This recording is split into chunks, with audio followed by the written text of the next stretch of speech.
네, 안녕하세요. 이번 영상은요, 저번에 그 첫 번째 영상으로 올려드렸었던 것이 하위권 학생이 공부를 못하는 이유에 대해서 이제 말씀을 드렸죠. 현실적인 이유에 대해서. 그리고 그때 말씀드렸었던 내용 중에 하나가 우선은 공부하는 시간을 확보를 해야 된다라는 말씀을 드렸고요. 그래서 학원 수를 그래도 좀 낮춰야 된다. 그래서 의존성을 낮춰야 된다는 뜻이 되겠죠. 그래서 그게 필요한데 또 시간을 줬더니만 딴짓거리를 하고 있다라고 했을 때 그거를 이제 학원에서는 예를 들어서 저희 학원 같은 경우에서는 어떻게 극복을 하고 있다. 그래서 어떻게 진행을 하고 있습니다라는 식으로 설명을 또 드렸었고요. 중요한 것은 홍공 시간이 그래도 좀 많이 확보가 되어야 한다라는 말씀을 드렸습니다. 두 번째는 하위권 학생의 문제점에 대해서 제가 말씀을 드렸죠. 크게 두 가지를 말씀을 드렸습니다. 첫 번째가 뭐냐면요. 하위권 학생의 첫 번째 문제는 이제 자기주도성이 떨어진다라고 하는 거. 그리고 두 번째는 뭐였습니까? 두 번째는 근성이 부족하다라는 거. 예, 이걸 말씀을 드렸죠. 그러면 이제 이번 영상에서 제가 말씀드리고 싶은 것은 뭐냐면요. 한번 저랑, 그러니까 이게 영상으로 보고 계시기는 하지만 잠깐 멈춰놓고 제가 질문하는 것에 대해서 한번 고민을 한번 해보셨으면 좋겠어요. 과목에 대한 애정이 어떻게 만들어질까에 대해서 한번 생각을 한번 해보셨으면 좋겠어요. 저는 크게 두 가지로 나눴습니다. 우선 첫 번째가 선천적인 거, 두 번째 후천적인 거. 선천적인 것은 뭐냐면요. 본래부터 그 아이가 그 과목에 관심이 있었던 거예요. 왠진 잘 모르겠어요. 노출 빈도가 더 많아서 관심이 있는 경우도 있고. 그런데 이제 아이가 뭔가에 환경적으로 뭔가 또는 본인이 내재되어 있는 뭔가에 의해서 그런 쪽으로 더 쏠려서 이제 관심을 이제 주는 경우가 있고. 그러니까 예를 들어서 수학과학에 관심이 있는 아이가 수학과학을 잘할 가능성이 높죠. 관심 있고 흥미가 있다고 해서 실력으로 연결이 되는 것은 분명 아닙니다. 그런데 그럼에도 그러한 관심도가 그래도 있는 아이와 없는 아이의 차이는 제 생각에는 커요. 그 이유는 뭐냐면요. 이 지능이 아닙니다. 그러니까 여러 학부모님들께서 오해를 하시는 것 중에 하나가 공부를 지능으로 같이 연결을 하시는 분이 있는데 제 생각에는 몰입도와 집중력이에요. 무슨 뜻이냐면요. 관심이 있으니까 자기주석이 만들어져요. 관심이 있으니까 근성까지 생겨요. 왜? 관심이 있는데 잘 풀리는 게 잘 풀리지는 않지만 그래도 내가 한번 그래도 이거 한번 더 해보고 싶어 막 이런 식으로 더 근성 있게 매달린단 말이죠.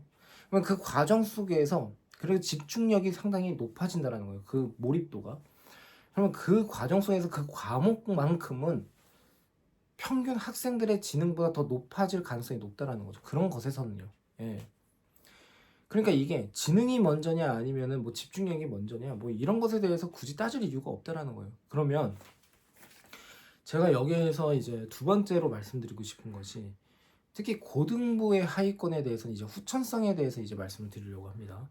이거는 비단 선천적으로 특정 과목에 관심이 있는 아이들도 마찬가지인데 결국에는 성적이 나와야 돼요. 성적이 나와야지 아이가 그걸 보고 본인 스스로의 학습에 대한 명분이 생겨요. 그리고 그 명분을 통해서 학습을 이어서 진행을 하고 더 적극적으로 진행을 하고 그리고 방향성을 설정을 정확하게 하면서 갈 수 있어요. 근데 성적이 예를 들어서 관심이 있고 흥미가 있다고 하더라도 성적이 나오질 않는다? 그러면 얘 스스로는 점차 지칩니다. 그런 경우에도요. 예, 제가 그런 경우를 되게 많이 봤어요. 그래서 이제 어, 제가 또 이제 말씀을 이어가기 이전에 너무 결과적인 것에 대해서만 말씀을 드려서 정말 죄송은 합니다.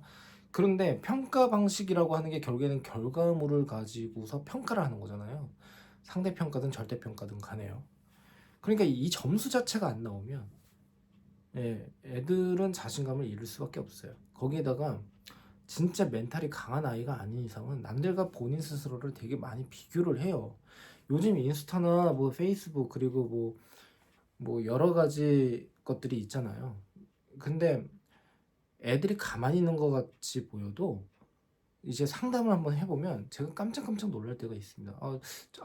어떤 친구랑 그렇게 친한 친구 같지가 않은데 그 친구 이야기를 해요. 그 친구 이야기를 하면서 그 친구는 이런 교제를 하고 있다면서요. 이런 식으로요.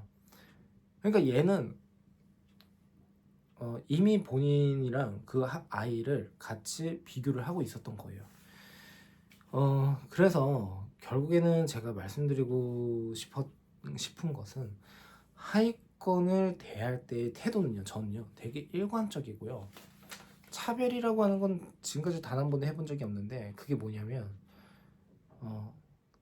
이 정도의 점수에서 이 정도의 점수를 올리려면 너가 어느 정도의 노력이 필요하고 그 노력을 어떻게 실천을 해야 되는지에 대해서 정확하게 말을 하는 스타일입니다.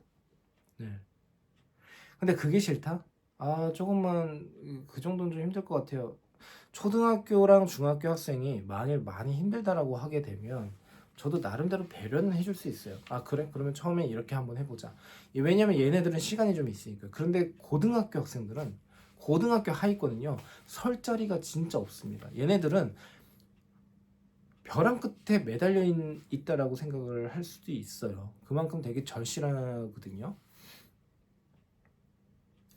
그러니까 최대한 단기간에 성적을 빨리 내야 되는 거고, 단기간에 성적을 내지를 않으면 또 늘어지고, 그러면 시간이 지나면 지날수록, 그리고 내신 그 다음에 뭐 모의고사 이런 거를 볼 텐데 그때마다 자신감이 계속 뚝뚝뚝 떨어질 거 아닙니까? 그럼 그 멘탈을 어떻게 잡으면서 가겠냐라는 거예요. 그러니까 최대한 그 학생이 할 수 있는 정도에서 최대한 짧은 시간에 많은 노력을 계속 시켜야 된다는 거고, 그걸 주입을 해야 된다는 거고, 그걸 일방적으로 강요를 하는 수밖에 없어요. 예. 괜히 그냥 배려를 한다랍시고서 애를 그냥 설렁설렁 이렇게 하려고 하다 보면은 이도저도 안 되는 경우가 많습니다. 예. 그래서 저는 이제 하위권 학생들을 이렇게 볼 때 학부모님을 좀 많이 봐요. 그러니까 학부모님이 어떤 성향인지. 예. 그렇다고 해서 제가 학부모님의 그 눈치를 본다라고 하는 것은 아닙니다. 무슨 뜻이냐면요, 학원에서 이렇게 빡세게 하겠다라고 했으면 집에서도 그런 것에 대해서는 일절 말이 안 나오게끔 해야 돼요. 무슨 뜻이냐면요, 하위권 애들이 근성이 부족하다라고 했었죠. 그 중에 하나가 어떤 사례가 있냐면요, 학원에서는 이렇게 하라고 했는데 너무 빡센 거예요. 힘든 거예요. 집에 가서 그냥 앵앵거리는 거예요. 징징거리고. 그러면 학부모님 입장에서 그걸 계속 들어주기가 너무 힘들잖아요. 그러니까 이제 학원이랑 맞지 않는 것 같다 이렇게 해서 그만두시는 경우도 있어요. 그런데 제 생각은 어느 정도 일정 기간, 그러니까 제 생각에는 고등학교 2학년의 하위권, 그러니까 3, 40점 되는 학생들 최소 그래도 1년 지켜봐야 돼요. 예. 1년은 지켜보고, 그리고 6개월, 그래, 그 최대한 짧게 잡더라도 한 6개월 정도를 지켜보고, 그리고 어느 정도 뭔가 몰아치는 그런 게 있어야 되는데 그런 게 없으면 역시나 그 계속 되돌이표가 됩니다. 예, 계속 똑같아져요. 예. 그래서 이제 그런 말씀을 드리고요. 저는 그런 태도를 가지고 있고요. 그리고 그렇게 해서 성적을 많이 올렸어요. 예. 저는 예전에는 그 경험이 좀 많지 않다 보니까 그 당시에는 그런 생각도 했거든요. 내가 이렇게 했다고 해서 다른 애들한테도 이렇게 강요를 하면 되나? 이런 거요. 그래서 거기서 나름 한번 반성을 하고, 그러면 이런 친구들은 이렇게 좀 해줘야겠구나라고 해서 배려랍시고서는 조교 선생님한테 그런 말씀을 드렸어요. 이 친구들이 이제 수업이 끝나게 되면은 이제 숙제 검사 이런 거 다 할 텐데 이 친구는 이렇게 숙제를 좀 한번 내줘 보세요. 이렇게. 안 돼요. 사람은 적응의 동물이라서 그렇게 해줬더니만 그게 또 불만이에요. 더 적게 해달라. 너무 힘들다. 그러니까 한번 그 불평을 받아주기 시작을 하게 되면 한도 끝도 없다라는 거예요. 예.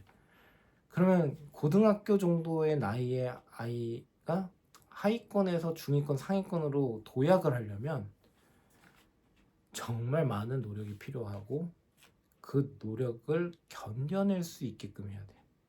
그리고 그것에 대해서는 한치 타협을 하질 않습니다. 예. 했어, 안 했어? 왜 안 했어? 왜 안 했는지 말해봐. 근데 그건 좀 잘못된 것 같은데? 밤을 새서라도 해야 되는 거 아니니? 이런 식으로. 너무 몰인정할 수도 있겠지만요. 이렇게 하지를 않으면 애들이 선생님 눈치를 살살 봅니다. 그러면 또 잡아지는 듯이 보이다가 그게 잘 안 보여요. 그러다 보니까 이제 저희 학원 같은 경우에도 특히 이제 제가 직접 운영을 하는 학원 그냥 불시에 반에 들어가요. 그리고 애들 공부하는 것을 이렇게 쭉 보면서 숙제는 다 했는지 안 했는지 그리고 책을 한번 펼쳐봐요. 어떻게 했는지. 그러면 이제 그때 뭐 제대로 안 돼 있다라고 하면은 엄청 혼나게 되는 거죠. 예. 근데 그런 식으로 계속 긴장감을 조성을 하면서 가야 되는 역할을 하다 보니까 저도 애들한테 되게 미안함이 있지만 그걸 또 안 해놓으면 또 제자리 걸음을 하게 됩니다. 예. 그러니까 학원비가 사실 한두 푼 하는 게 아니잖아요. 그러다 보니까 이제 글쎄요. 제가 갑자기 좀 생각나는 분이 있는데 고등학교 2학년 때인가 하위권 학생이었는데 이제 저희 학원으로 온 거예요. 재수 생각을 하고 있고 재수를 할 때에 수업을 잘 따라갈 수 있게끔 좀 만들어 달라 뭐 이렇게 말씀을 하시더라고요. 너무 특이한 사례잖아요. 그렇죠? 재수를 염두하고 있다. 우선은 그거 자체가 잘못됐다라는 거예요. 제 생각에는. 그리고 그거를 또 애한테 말을 했대요. 그러면 여지를 이미 준 거잖아요. 너는 재수를 할 수 있어. 이런 식으로요. 그런데 애들이 재수를 안 하기 위해서 공부를 더 열심히 할 것 같죠? 아니에요. 절대 그렇지 않아요. 예. 너무 힘들고 성적이 안 나오는 그 상황에서는요. 그래. 재수하기 한다 뭐 시켜주신다고 하셨으니까 뭐 그것까지 한번 생각해 봐야지 뭐 이런 식으로 간단 말이죠. 그러면 더 답이 안 나온다라는 겁니다. 예, 그래서 약간 좀 매몰차게라도 좀 선을 그을 때는 좀 선을 긋고 그래서 저도 학생들 특히 하위권 학생들을 대할 때 선을 넘지 못하게 해요. 예. 그러니까 들어주는 거는 들어줄 수 있는데 그런 거죠. 많이 힘들어요. 원장님, 뭐 선생님 많이 힘들어요. 들어줄 수 있어요. 그래? 근데 해야 돼. 이렇게 가요. 애들 답답한 거죠, 저한테. 예.